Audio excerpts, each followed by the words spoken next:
Hello everybody, it's vanburman here, and welcome to my review of Chaos Drift. As you may remember, some time ago, I did a first impressions video on it. Actually, I did a couple of parts, and I had a lot of mostly very good things to say about it at the time, from what I remember. And since then, the game has been fully completed and fully released, and I've been sent a copy to do a video on just to show you guys. I decided to forego the initial impressions video as per the format that I'm doing now, mainly because I did one of them previously. So I just felt like it's time to actually get into the game.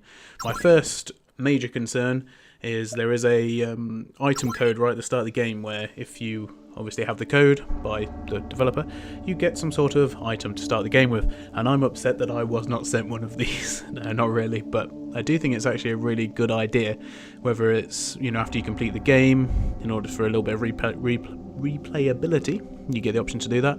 But of course the game was funded by Kickstarter, so I presume it's probably a backer reward or incentive of some description. So there's been a huge amount of improvement since my first videos. I won't say video, it's videos.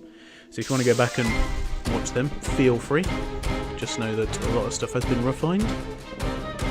So the battle system is, as you would expect, it's an ATB system with magic points and technique points. I believe that's probably what they're called. And you start the game with, a couple, to say the least.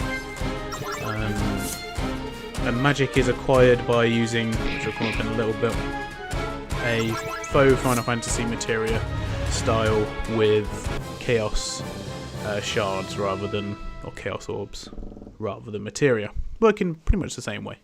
And it's a mod that for RPG Maker that I actually really like the idea of, but it's quite good that it's been adapted into working in a different sort of way for this game rather than just being a blatant rip-off of it.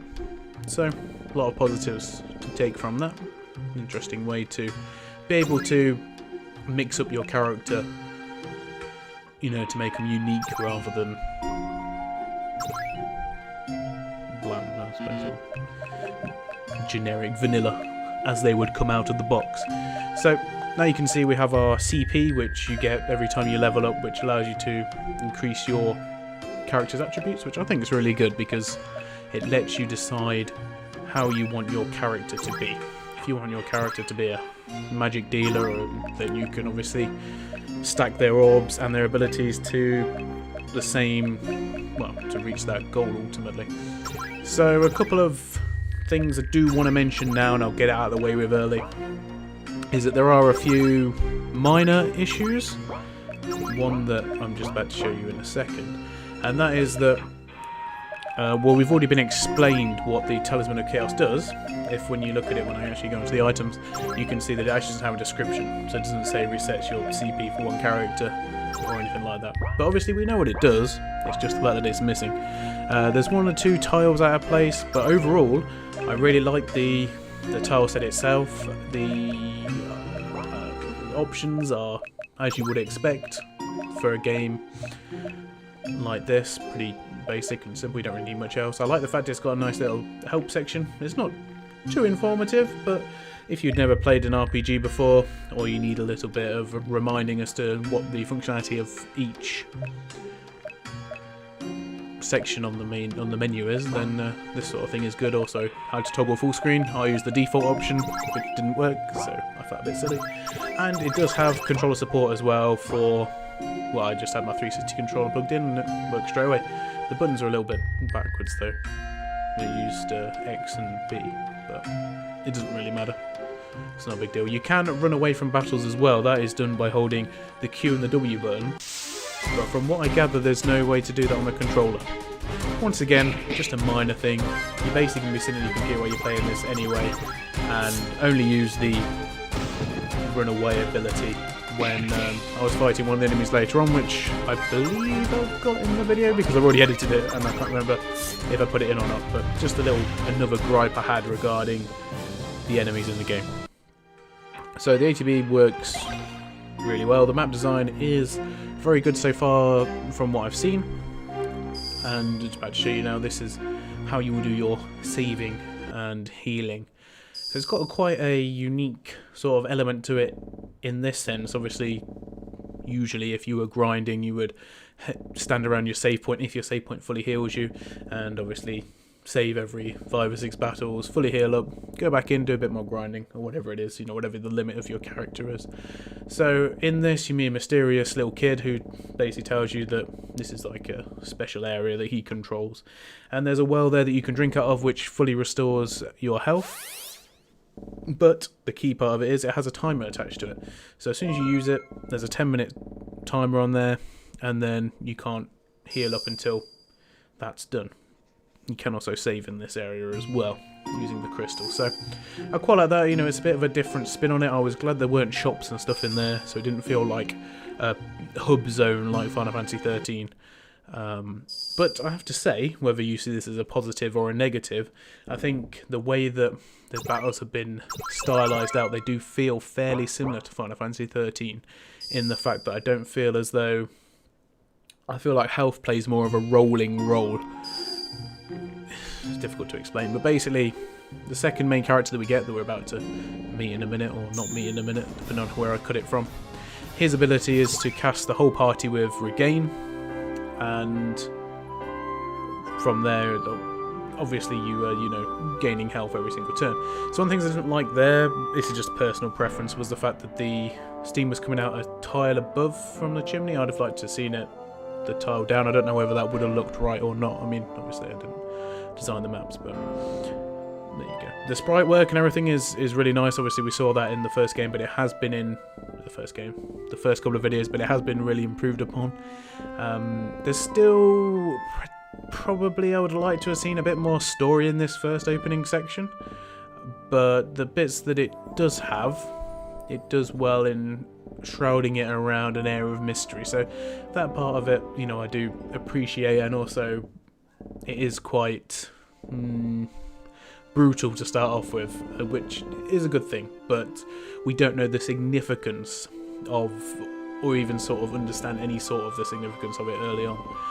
And it carries on the same. The story's not really changed since the first 2 videos much at all. There's a fire. Ugh. But the fire looks a lot better now, and I think it's done a bit better. Some people were criticising the fact that there was fire in rain previously on the other video, and yeah, there can be a fire. Rain's not going to necessarily put out a house fire because, you know, there's a lot of oxygen. You know, the fire triangle is still complete whether water's going on it or not. So that was the first boss battle. I decided not to play all the way through it and bore you to death with that, but basically you beat this character, and you know, one of the first things he does is, kills that girl you've been trying to protect that you basically don't know anything about at this point. So, yeah, it's good. I mean, I'm not sure whether there was really an emotional attachment there between her and Tool's grandma or not, but, you know, the fact that it's in there and there's a shock straight away, I quite like that. Also, I must say, I apologise for the white line down one side of it. That's due to XSplit being funny. Or me being stupid. One or the other. At any rate, I was talking about the game, of course. While I'm at this point, or we're doing a little bit of just showing you off some of the text and some of the story elements of it, if you really want to see that. You can go and buy the game on the website that I put down in the description below if you want to go and check that out. Also gives you a few screenshots. There's not really too much on there. I don't really think there has to be, though.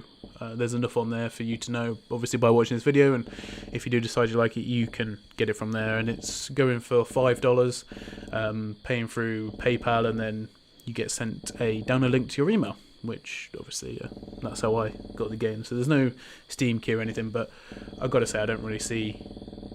And if you're watching this, then I recommend, you could always get it up on Steam. I reckon it's of sufficient enough quality to be on Steam as far as I'm concerned. There's a lot of positives that I've taken from this in the hour and a half that I've played so far, and I do plan on going back and playing some more. It does seem like it would be, like it's more than of sufficient quality for there, which is obviously something that is of big importance, especially when you got RPG Maker games. Now, there is a small amount of stock images and stuff and portraits in this game, but no, I can forgive that, because when you're making a game of such magnitude, you're not going to have custom everything, especially not when you're one person doing it. So this is one of the things also that I really liked. I had to speed up that whole bit because I'm running out of breath. But basically, there's just sort of like a little bit of quirkiness to the game. And the fact that there's a coffin, you can choose to rest in it. Would you like to rest in it? Well, yeah, why not? You gain health, right? So we go and do that, and then we get attacked by 3 skeletons, and these guys are really tough. It took me a long time to beat these 3 guys down, and hence why I've actually skipped through it a little bit before the end. But the fact that you've got that extra interaction, and the fact that it doesn't need to be in there, but it makes you think about your decisions a bit more. Like, usually you're given a decision in a game, you think, oh yeah, that's fine to do that. I'm obviously just going to regain health. It looks a bit dodgy, but it'll be okay. Whereas there are actually some repercussions, and you've given me a fairly difficult battle that I can't get away from, although I didn't actually try to run it, but presumably you can't get away from it. So eventually we did do it, and that then, I think it unlocks, yes, across the board you see a boulder move. I don't know if that actually helped or not, but I do like the fact that it has a save point at that point. After that hard battle, I think maybe the creators appreciated that battle was going to be quite difficult, and you might want to save at that point. So at this point is the first time I actually unlocked a Chaos Orb. Now, before then, I was thinking some of the battles are actually quite difficult, because you come up against, I don't know what it's called because I've forgotten, but he uses this move which is called Blood Spear, and basically it's just like an absorb drain ability, and he drains so much health that you really are basically whittling away at him, and it makes the battles really long for such a random battle. More feels like a mini boss of sorts. Whereas this early on, I'd like to maybe see it a bit more free-flowing, a little bit less like I really had to boost my character in order to be able to get anything out of it. But as you probably see, I presume I use it. I do find a Chaos Orb which gives me a ground magic attack, or a rock. It basically looks like he throws a rock at the enemy, and that does quite a lot of damage, about just over 200 or so. So him draining 30 health now is not such a big deal. There is a good way of taking him down. No, I don't show that enemy. I should have shown that enemy. Just an observation. So another boss, this 3-headed wolf thing that doesn't want me to get through the cave to the next area. So obviously we have to beat it to death, and well, we do. But there's another thing about health being so fleeting. Like, the quality of bosses is pretty on edge. You've got to manage your items and your magic quite well in this game.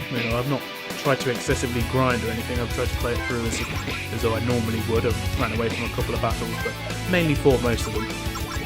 So I think the balancing so far has been quite good as to how it will progress further with the use of magic and things like that. I don't really know, but I presume it will be down to the individual player. If the player comes up with a good strategy against these bosses, then they'll win quite easily. If they don't manage to, then I'm guessing it's going to be quite a difficult slog. So I really appreciate that, and that is kudos in that particular aspect. So this is the world map. I like the fact that it zooms you out quite a lot as well, to give you more of a perspective of what the rest of the world looks like. So, and just walking into one of the towns is quite well set out. Obviously there is one of the stock character portraits, but once again I don't particularly have a problem with that. In such a big game you are going to reach such things. There was a comment I was going to make about this bit, and I have forgotten. So yes, like all RPGs, you can ransack people's houses and nick things out of crates. There is also a fishing mini game as well, which I bought a license for, but I've not actually found the bit where I managed to do it. Whether I've just missed that or not, I don't know. I like the interaction with the NPCs; they're quite good. Obviously, this is like a sort of faux strip club of sorts. But anyway, this guy buys me a dance, and this scantily clad woman moves around on a table a bit for me. It's a bit quirky, a bit different, but I think you sort of, to a certain extent you have to use your imagination with these sort of games, and I think that it does that pretty well in being different. There's my fishing license. So no complaints there from me. A bit quirky, a bit different. But so far I've been quite impressed by the game, and it is something I will actually continue to play. I've just got to figure out where I've got to go next, so that's all part of the wonders of exploration. And the map design so far seems pretty good. If it all carries on the way it is, I would say it's easily worth $4.99, made by one guy, obviously, Kickstarter funded. You've got an overview, another view of the world map as well, which is really nice to see. Whether that's the full map or not, I don't know, but there is a spaceship later, so hopefully I'll get to explore that. Anyway guys, hope you enjoyed it. If you do want to check it out, remember, the link's in the description. And yeah, thanks for watching. I'll see you all very soon. Goodbye.